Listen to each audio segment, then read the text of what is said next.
ሰላም ተመልካቾች እንደምን ቆያችሁ? ሰላማችሁ ያላችሁበት ብዙ ይበል እያልኩ እንኳን ወደ ዜና ቻናል በሰላም መጣችሁ። ቻናላችን ሰብስክራይብ በማድረግ የደወል ምልክቱን በመጫን እንዳትረሱ፣ ቀድሞ ለእናንተ እንዲደርስ ማለት ነው። ለእናንተ መጥናል ብለን ያሰብናቸው ልናቀርብ ነው ማለት ነው። ከዜናዎች ጋር አብራችሁ ቆየው ነን። ወደ ቀዳሚው ዜና ይሸጋግራሉ ማለት ነው። በአዲስ አበባ ከተማ ወተት ጨምሮ የባልትና ውጤቶች ከባዕድ ነገሮች ጋር በመቀላቀል ተግባር በስፋት እየተስተዋለ ይገኛል ተባለ። አዲስ አበባ ከተማ ወተት፣ ማር፣ ቅቤ ጨምሮ ሌሎች የባልትና ውጤቶች ከባዕድ ነገሮች ጋር በመቀላቀል ድርጊት በስፋት እንደምትስተዋል አዲስ አበባ ከተማ ምግብና መድኃኒት ባለስልጣን አስታውቋል። ከብስራት ሬዲዮ ጋር ቆይታ ያደረጉት የባለስልጣን የምግብና ጤና ነክ ቁጥጥር ዳይሬክተር አቶ እስጢፋኖስ ጌታቸው እንደገለጹት ምግብ ፕላስ የምግብ ጥራት ደህንነት ወይም ንጥረ ዘይት የሚያሳንስ የህገ ወጥ ድርጊት ነው ተብሏል። ይህ ለትርፍ ሲባል ውሃ፣ ኬሚካልና ሌሎች ያልተፈቀደ ንጥረ ነገሮችን ወደ ምግብ በመጨመር የምግብ ተፈጥሯዊ ይዘቱን መለወጥ መሆኑን ያስረዳል። ይህ አይነት የምግብ መመረዝ የሆድ የአንጀትና የህመሞች የጉበትና የኩላሊት ጉዳት እንደሚያደርስና የረጅም ጊዜ የጤና ችግሮች ሊያስከትል እንደሚችል ተጠቁሟል። ባለስልጣኑም ይህን ችግር ለመቆጣጠር መደበኛ ፍተሻ፣ የላቦራቶሪ ምርመራ እና የግንዛቤ ማስጨበጫ ስራዎችን እየሰራ እንደሚገኝ አቶ እስጢፋኖስ ገልጸዋል። በህገ ወጥ ላይ የተመሰረቱ የክትትል እርምጃዎችን እያከናወነ እንደሚገኝ ጨምሮ ለባለስልጣናት ለጣቢያችን ተናግረዋል። በተጨማሪም በህገ ወጥ የምግብ ክላስ ተግባር ላይ የተሰማሩ አካላት ሲገኙ ምርቶቻቸው የማስወገድና የንግድ ፍቃዳቸው የማገድ እና የመሰረዝ እንዲሁም ሌሎች ህጋዊ እርምጃ እንደምንወስድባቸው ሲል ባለስልጣን አስታውቋል ማለት ነው። እንግዲህ ተመልካቾች የአይነት ባዕድ ነገሮች ለሰው ለጤና በጣም ከፍ ስለሆነ እናንተም አጠራጣሪ ነገር ከተገኛችሁ በህግ ባለሙያዎቹ ነገር ራሳችሁን ከዚህ አይነት እንድጠብቁ ያልኩ ወደ ቀጣይ ዜና አልፈለኩ። ወደ ቀጣይ ዜና ስናልፍ ከባህር በርና ኢትዮጵያ ንግድ ጋር የተመሰረተ ይሆናል ማለት ነው። በባህር በር ለኢትዮጵያ የንግድ መስመር ብቻ አይደለም የነገ ትውልድ እድገት መሆኑን አንድ ይፋዊ ገጽ ላይ ያሰፈረበት ገልጿል ማለት ነው። አፍሪካ ቀንድና የቀይ ባህር ቀጠና በዓለም የንግድ መስመሮች በአካባቢያዊና ደህንነትና በኃይል አገራኖች ጂኦ ኢኮኖሚክ ፉክክር ማዕከል ሆኖ የሚገኙበት በዚህ ዘመን የኢትዮጵያ ቀጥተኛ የባህር በር የማግኘት ፍላጎቷ በግልጽና በጽናት ማንሳቷ ተፈጥሯዊ፣ ታሪካዊና ስትራቴጂያዊ መብት ነው ተባለ። ይህ ጥያቄ ከንግድና ከመጓጓዣ ብቻ የሚመነጭ ሳይሆን ከሀገሪቱ ሕልውና፣ ከኢኮኖሚያዊ ነጻነት፣ ከብሔራዊ ደህንነትና ከትውልድ ቀጣይነት ጋር በቀጥታ የተሳሰረ ጉዳይ ነው ተብሏል።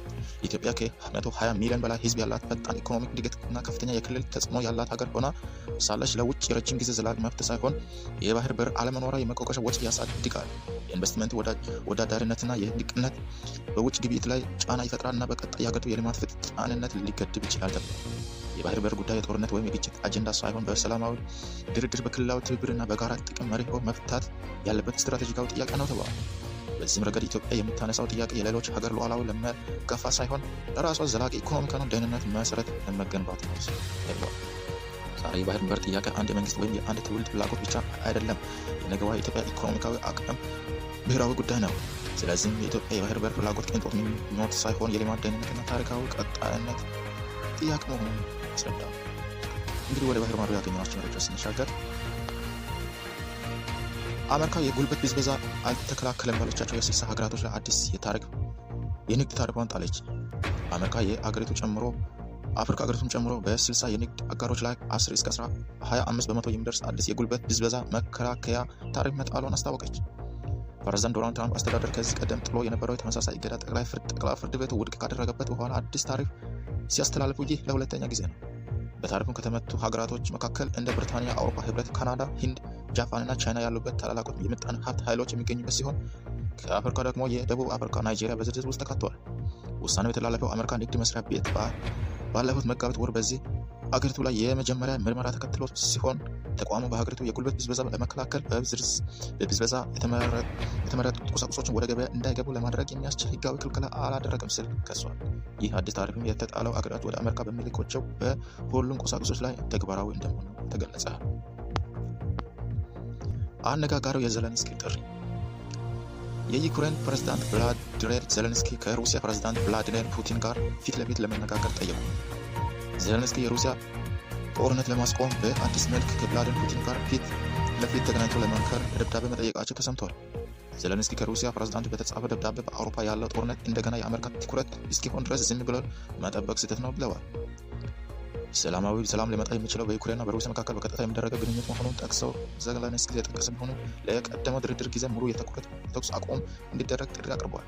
አሜሪካ ፕሬዝዳንት ዶናልድ ትራምፕ ትናንት ሐሙስ ሁለት መሪዎች ቢገናኙ በጣም ጥሩ ነው ሲል ተናግሮ ነበር። ክሬምሊን በደብዳቤ እንዳደረሰው ያረጋገጠው ሲሆን ፑቲን ማብራሪያ ምላሽ ይሰጥበታል ተብሏል። ዘጋቢው ቢቢሲ ነው። ከ3000 በላይ ሰዎች ተቀጠፉ። ሂዝቦላ የተኩስ አቁም ስምምነት ውድቅ ማድረጉ ሲገልጽ የእስራኤል ከባድ ጥቃት ተፋፍቶ መቀጠሉ ተነገረ። የሊባኖስ ሂዝቦላ በእስራኤልና በሊባኖስ የተደረገው የተኩስ አቁም ስምምነት ውድቅ ሲደረግ የእስራኤል ከባድ ጥቃቷ ተፋፍታ መቀጠሏ ተነግሯል። በኢራን የሚደገፈው ሂዝቦላ ዋና አዛዥ ናሲም ቃሲም በሰጡት መግለጫ ድርድር ለሊባኖስ ከንቱ አውራጃ ነበረ ሲል ተናግረዋል። ለይስሙላ የተደረገ ሲል የተኩስ አቁም ስምምነት ውድቅ አድርጎታል። የእስራኤልን በሊባኖስ ጥቃት ድብደባዋ እስከምትቀጥል ድረስ ዘመናዊ ከእስራኤል የተፋላሚዎች ኢላማ ትሆናለች ሲል አስጠንቅቋል። ዋና አዛዥ ቃሲም የኢራን እስላማዊ አዘብ ዘብ IRGC እስራኤል ከሊባኖስ ግዛት እስኪትወጣ ድረስ በአካባቢው ሰላም አይኖርም ሲል በቴህራንና በዋሽንግተን መካከል የተደረገ ስምምነት በዋነኛነት በሊባኖስ ያለ ግጭት ማስቆም ያካተተ ሲል አሳስቧል። ይህ በእንዲህ እንዳለ በአሜሪካ አደራዳሪነት በሊባኖስና በእስራኤል ባለስልጣናት መካከል በዋሽንግተን ዲሲ የተደረገው የተኩስ አቁም በቀጣይነት እስራኤል ከባድ ጥቃቱን በመላው ሊባኖስ አጠናክራ መቀጠሏ ተናግረዋል።